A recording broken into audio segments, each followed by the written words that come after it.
My dear student, पिछले वाले video में आप लोग सेलों के संयोजन के बारे में पढ़ा, जिसमें हम लोगों ने पहले श्रेणी क्रम पढ़ा, फिर दोबारा किसको पढ़ा, समांतर क्रम पढ़ा।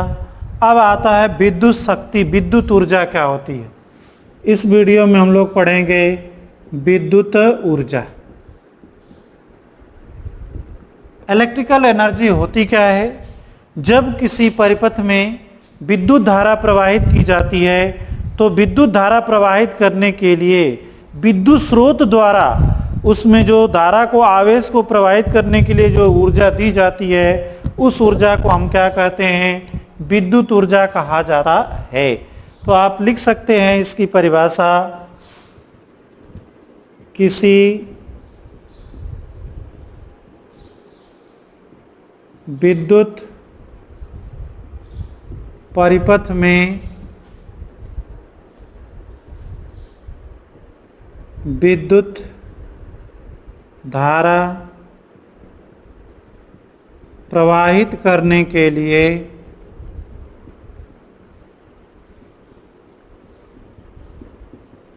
स्रोत द्वारा किया गया कार्य या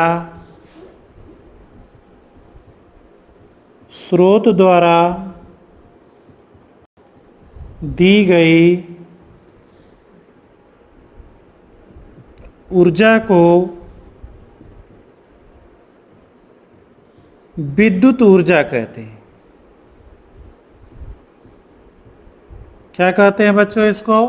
विद्युत ऊर्जा। अर्थात आवेश को एक स्थान से दूसरे स्थान तक परिपथ में प्रवाहित करना ही क्या कहलाता है? विद्युत धारा कहलाती है। उस आवेश को या उस धारा को प्रवाहित करने के लिए बाह्य स्रोत द्वारा जो कार्य किया जाता है या स्रोत द्वारा जो उस कार्य को संपन्न करने के लिए जो ऊर्जा दी जाती है, उसी ऊर्जा को हम क्या कहते हैं? विद्युत ऊर्जा कहा जाता है। अब बच्चों इसके लिए सूत्र हम पढ़ेंगे।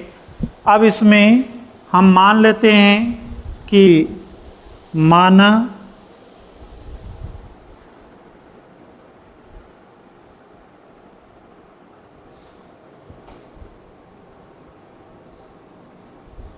R ओम के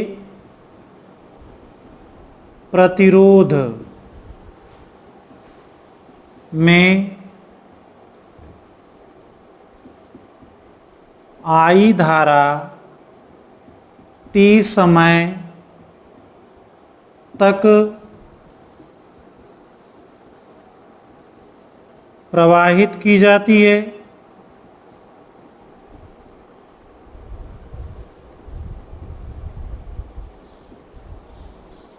प्रतिरोध के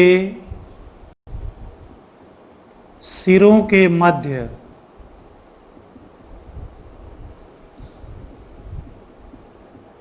विभवांतर कितना है? V है।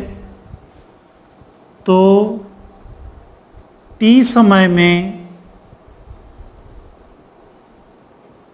प्रवाहित आवेश कितना हो जाएगा बच्चों? Q बराबर IT आप लिख सकते हो, क्योंकि I बराबर क्यूब अपान T होता है। तो इसलिए आवेश कितना T समय में प्रवाहित होगा? IT प्रवाहित होगा। अब कार्य बराबर कितना होता है? Q आवेश को प्रवाहित करने में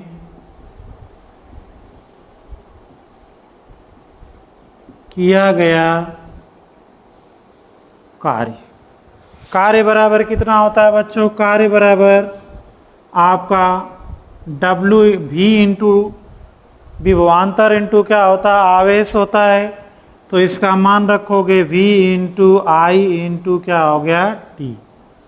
तो इसी को हम क्या कहते हैं? विद्युत ऊर्जा कहते हैं। इसी को हम क्या कहते हैं? विद्युत ऊर्जा। तो यहाँ लिखेंगे विद्युत ऊर्जा W बराबर हो गया VI इंटू क्या हो गया? T। ओम के नियम से ओम के नियम से V बराबर क्या होता है, आई आर होता है। तो बच्चों V के स्थान पर क्या रख सकते हो, आई आर रख सकते हो। तो ये W बराबर आई स्क्वायर आर इंटू टी, और बराबर इसी को I को अगर हटाते हो तो ये कितना V स्क्वायर अपन आर इंटू कितना हो जाएगा T। तो बच्चों इसका मात्रक क्या होगा, इसका मात्रक क्या होता है, जूल होता है। क्या होता है, अन्य मात्रक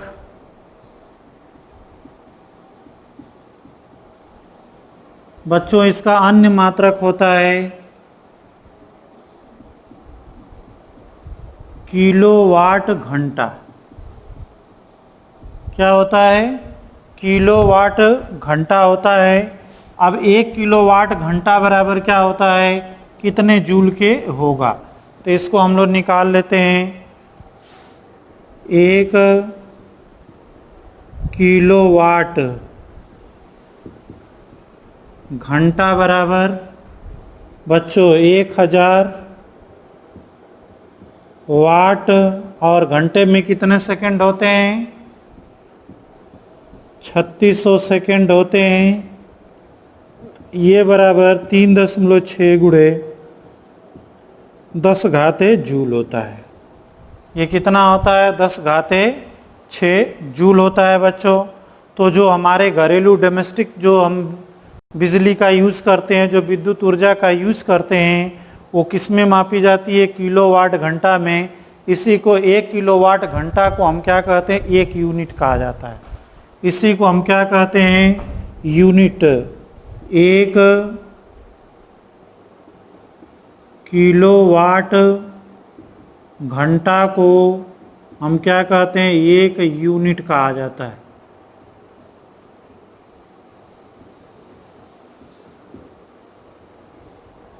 अब बच्चों दूसरा आता है विद्युत शक्ति। दूसरा इसका पॉइंट क्या है, विद्युत शक्ति।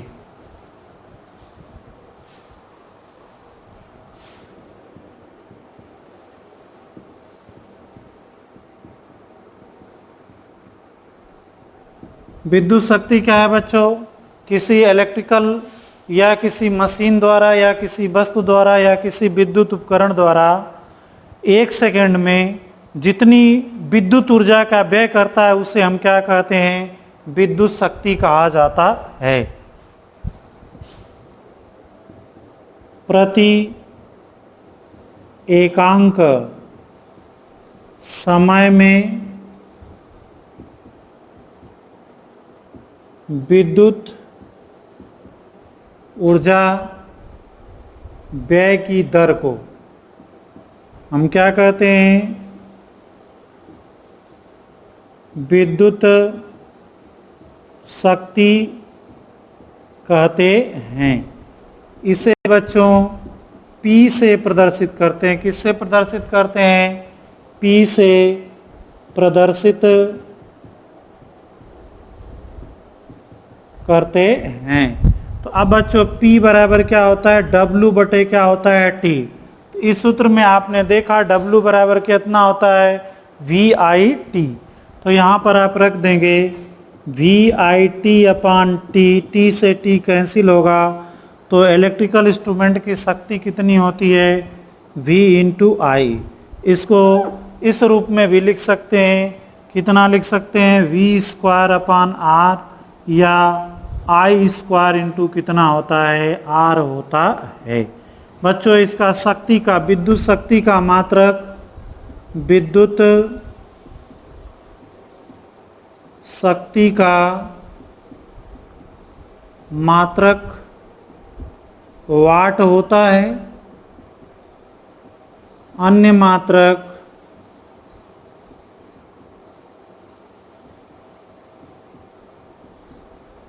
किलोवाट तथा अश्व शक्ति होता है। तो बच्चों यहाँ पर एक अश्व शक्ति बराबर 746 वाट होता है।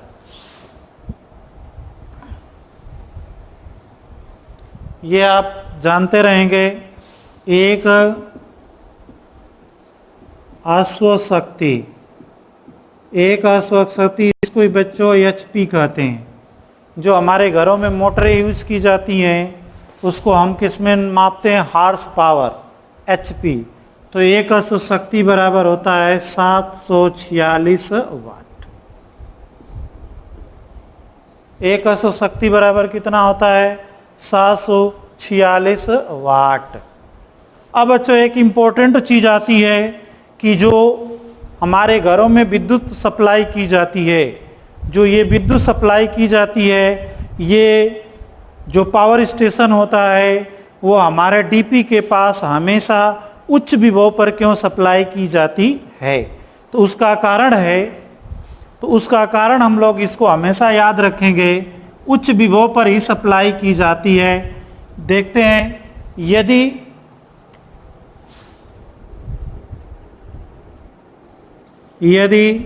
V वोल्ट तथा I एम्पियर की विद्युत धारा किसी स्रोत से सप्लाई की जाती है तो शक्ति बच्चों P बराबर कितना होगा? V इंटू कितना होगा? I हो जाएगा। यदि तार का प्रतिरोध R है तो तार से क्षय शक्ति का मान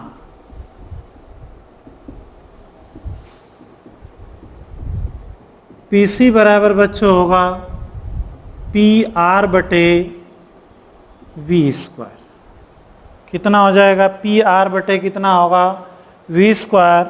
ये प्रतिरोध के मान को तो आप कम नहीं कर सकते, ये तो पावर सप्लाई की पावर है।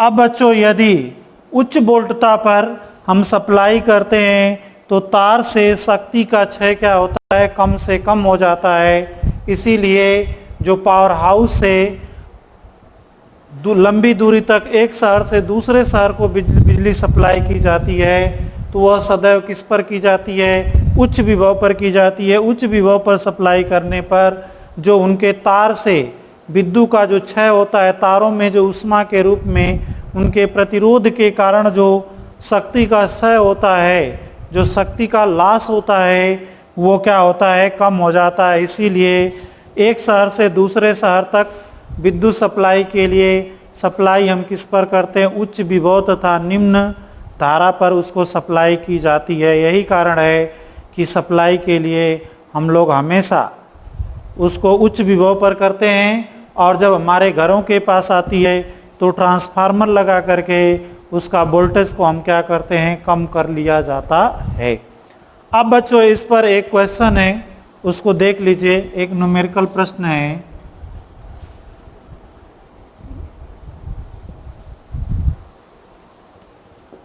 क्वेश्चन है,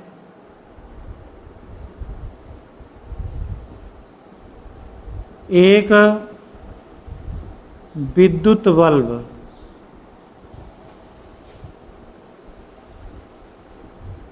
जो 220 वोल्ट 100 वाट,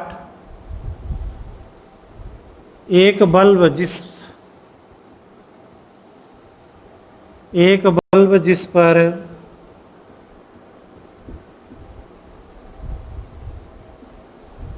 220 वोल्ट 100 वाट लिखा है,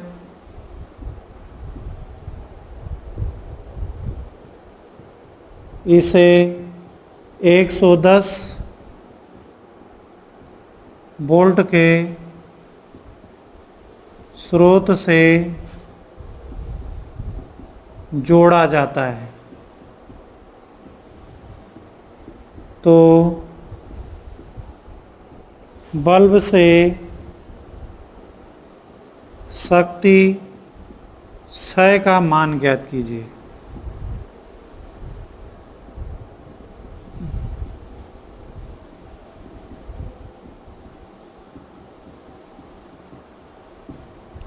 क्या पूछ रहा है बच्चों? शक्ति क्षय का मान निकालना है। तो ये आपका V दिया है और ये क्या दिया है? P। तो पहले हम लोग निकालेंगे बल्ब का प्रतिरोध। प्रतिरोध R बराबर कितना होगा बच्चों? पहले इससे निकाल लेंगे। ये आपका है R बराबर कितना हो जाएगा? आप यहाँ से अलग से लिख सकते हैं। P बराबर V और P दिया है तो V स्क्वायर बराबर R होता है। तो R बराबर होगा V स्क्वायर अपान क्या हो जाएगा? P। तो इसका ये V का मान कितना रखेंगे? 220 और P का मान कितना रखेंगे? 100। तो बच्चों ये कट जाएगा, कितना होगा? 4 8 22 गुना। इसका बल्ब का प्रतिरोध कितना हो गया? 484 ओम। अब शक्ति 6 बराबर कितना हो जाएगा? अब आपका किससे जोड़ा जाता है? 110 वोल्ट से। तो आपका P बराबर होगा V स्क्वायर बटा R। तो बच्चों V का मान कितना रखेंगे? 110 गुणे 110 बटे R का मान 22 गुणे कितना रखेंगे? 22। तो बच्चों ये हो गया 10, ये हो गया 10, ये हो गया 2, ये हो गया 2, बराबर कितना हो गया? 5 गुणे 5 बराबर 25 वाट। तो बल्ब की विद्युत क्षय की दर कितनी हो गई? 25 वाट हो गई। अर्थात 1 सेकंड में वो कितनी विद्युत खर्च करता है? 25 वाट खर्च करता है। अब बच्चों जो नेक्स्ट वीडियो हम पढ़ाएंगे, प्रतिरोध से संबंधित प्रश्नों को कैसे हल किया जाता है, इसके बारे में हम लोग अध्ययन करेंगे। आज के लिए बस इतना है।